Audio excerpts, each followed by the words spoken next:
napakalaking tulong po sa mga biik.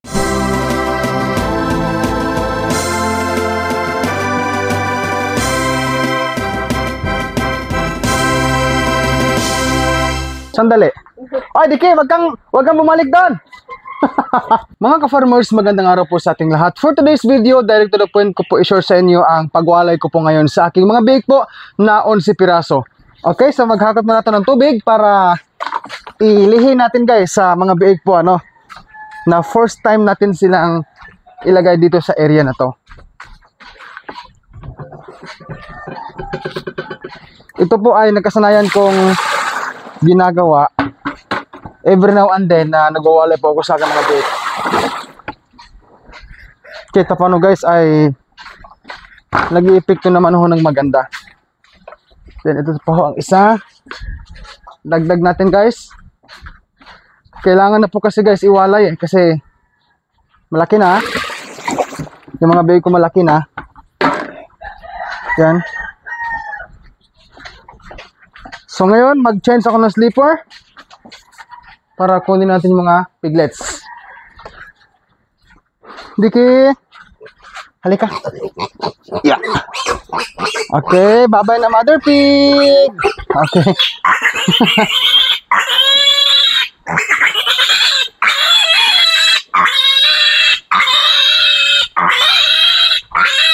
Malaki na guys, oh.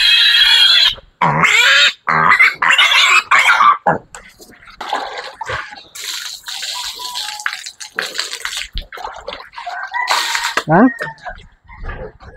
Hingagaw ta guys kay pagkahuman na ni Guan, hakot sa mga biik.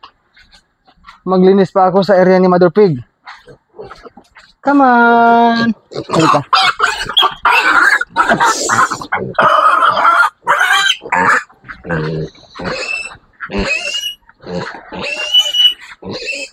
Bye-bye na.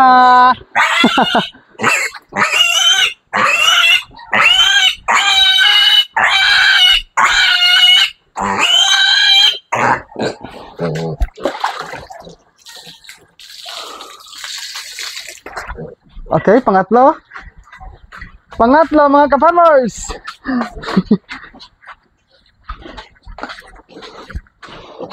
Come on, Diki. Slowly, slowly. Bye-bye na mother pig. 28 days po sila ngayon guys. Since birth. Pwede na iwalay guys, oh. Healthy na. Ayan.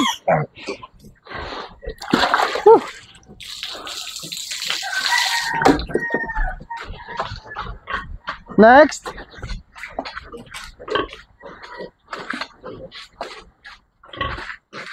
Tumakbo na isa. Tumakbo na siya guys. Dalawa. Kaya isa lang. Bye-bye Diki. Alam niyo beginners, yung pagwalay sa baboy, ang pinaka-stressful na panahon nila, no? Alam ko naman na sa status po ng aking babuyan, ang inahin dapat nang ilipat, no? Sa pagwalay.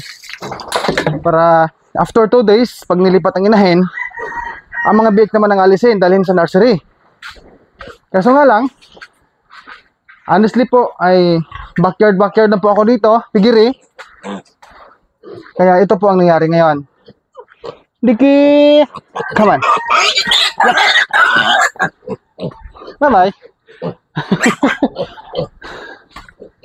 Ito po ang pinaka-stressful na kaganapan, no? Ang magwalay ng mga biik sa inahin.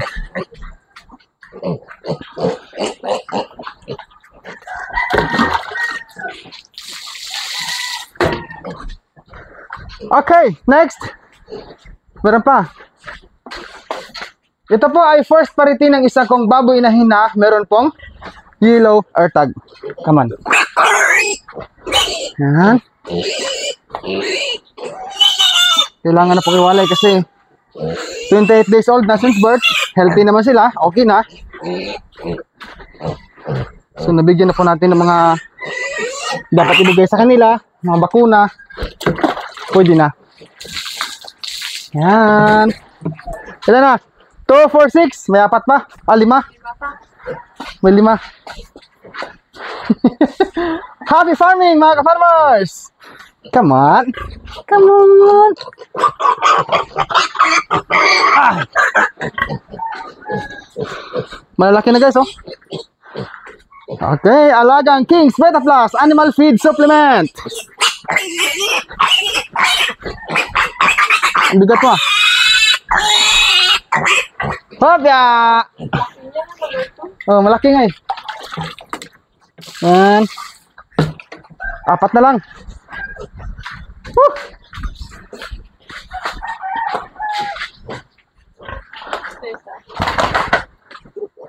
Ikaw. Come on. Babe ka? Oops. Okay. Okay. Healthy.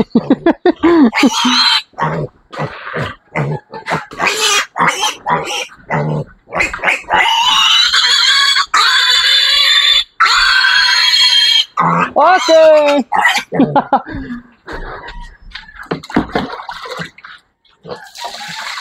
Maganda guys ang aking mga bait ngayon. Salamat sa Lord, no? Maganda sila. Kahit na si Dudong po ay backyard piggery, backyard racer, unti-unti na po si Dudong pinagpalan ni Lord ng medyo magandang lahi sa baboy. Okay, ito ang burlet guys. Wow. Woo. May 2 pa guys, oh. Kumukuha ng gatas. Yeah. Okay.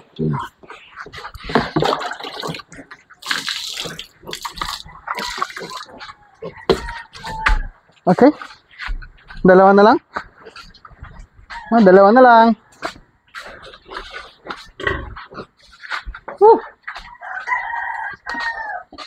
Part ito sa pig farming. Come on. Hop. Come on, Diki. Dali ka. Dali. Diki. Up. Slowly. Come on. Dali ka. Behave lang, ha. Behave lang, behave. Behave lang. Okay. Woo.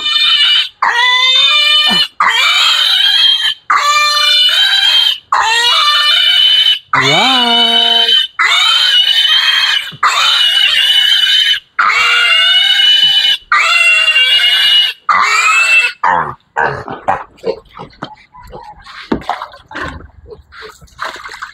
Hoy, nagunsa man ka di, hoy. Huwag ka dyan. Nililihian lang kita ng tubig, ayan, oh.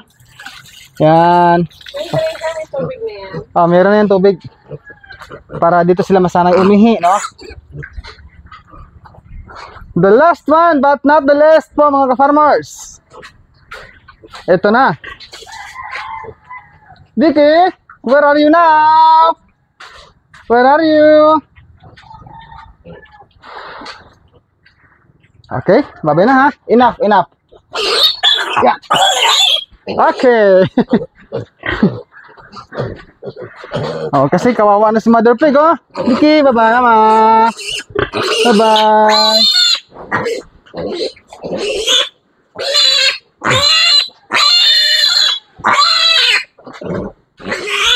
Okay. Oy, lagyan na kayo dyan. Oy, excuse me, Dikis. Oy. Guys, kagabi,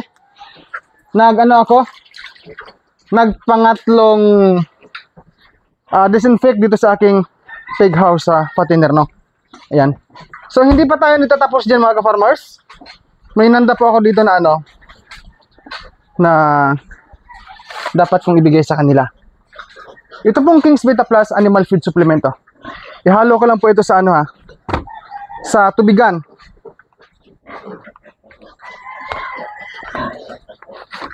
Oh, Ka-farmers, pag ang idik po or biik na panahon ng lactation stage, disclaimer lang ha, opinion ko lang. Advantage po, marunong na silang uminom ng pig drinker dito sa aking fatteners, ayan o. Kasi doon pa lang sa aking mother pig, sa panahon ng lactating stage ay nasanay na sila sa pig drinker. Okay? King's Beta Plus Animal Feed Supplement. Yan.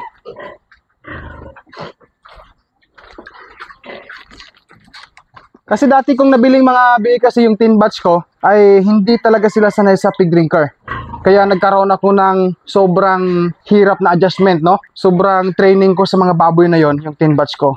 So sa 10 doon, merong ano guys, tatlong baboy mula sa bunso. Sa batch na yun ha, sa tin batch ko. Mula sa bunso, yung nag-scouring ng matindi. Bunso, sunundan niya, at ang pangatlo. Dito madalas umiinom, no? So ang iba sa drinker. Kaya isa sa mga decision ko mga ka-farmers. Sandali. Ay, Diki, wag kang bumalik doon. Balik. Balik. Guys, pasensya na. Okay. Nakalimutan po ni Dodong. Tao lang po tayo, nagkakamali. Yan. So isa po sa mga disadvantage na aking na-learn, no? Ka-farmers. Isa po sa mga disadvantage na aking natutunan or na-realize na kapag po ang baboy po or ang mga biik na panahon ng lactating stage na walang drinker or hindi sila nasanay sa inuman ng pig drinker. Ano guys, pag nabili mo yan mula sa ibang baboyan, pagdating dito na may drinker, medyo mahirapan ka talaga mag-train sa kanila. Kasi ang reason kung bakit hindi sila lahat uminom sa drinker, kasi nga doon pa na sa baboyan, hindi sila sanay.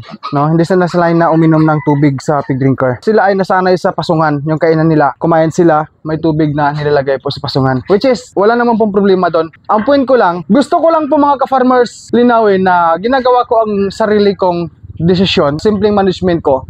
Sa panahon po ng lactating stage, gumawa talaga ako ng pig drinker kasi napakalaking tulong po sa mga biik. Kapag po nasanay na sila sa pag-inom ng tubig sa pig drinker doon panahon or kapiling nila ang kanilang inahin, pag iwalay mo sila na merong pig drinker dito, isa po sa mga advantage or helpful sa mga baboy natin na hindi ka na mahirapan magbibigay ng tubig sa kanila kasi meron ng inuman na tubig. Bago ko makalimutan, lagyan natin ng guys, malinis to ng tubig para ma-mix yung ano. Ayan. Ayan tignan natin diba uminom na sila?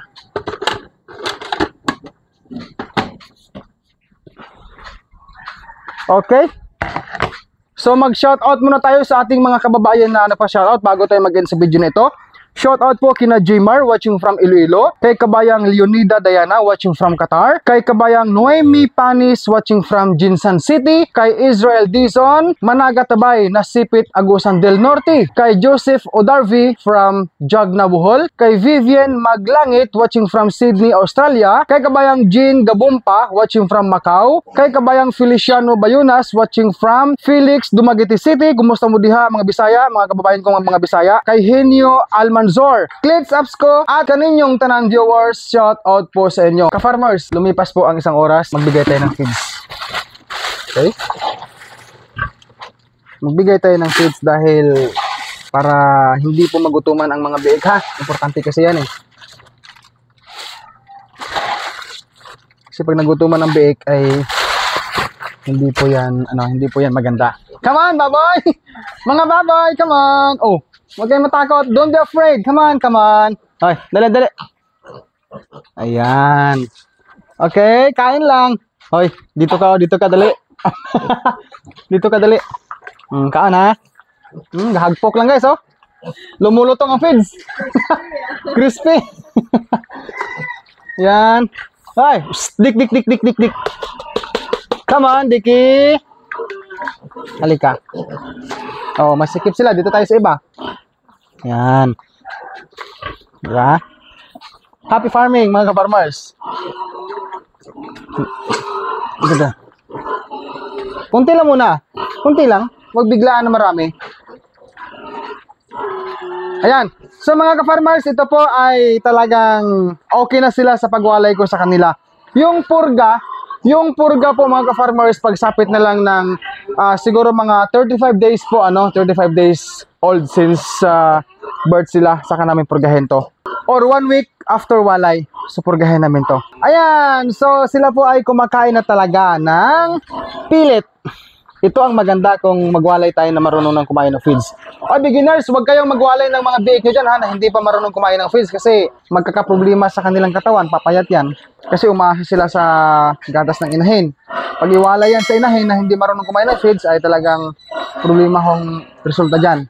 Ang King's Vita Plus Animal Feed Supplement mabibili po sa Agrivet stores nationwide. Kung hindi ito available sa inyong lugar, maaari po kayo mag-direct order sa Shopee sa KBM Agrivet Lines. Pwede rin sa Facebook page ng King's Vita Plus Animal Feed Supplement. Link nila ay nasa description. O pwede po kayo mag-text o tumawag sa kanilang cellphone number 0917-795-0220. Available po ang COD or cash on delivery. So hanggang dito na lang po si Dodong Villaran na nagbahagi sa inyo ng simpleng video na ito. Ako po ito is pusong napasalamat sa inyong lahat for watching this video. God bless po sa ating lahat mga ka-farmers, and peace out everyone. Happy farming po sa ating lahat.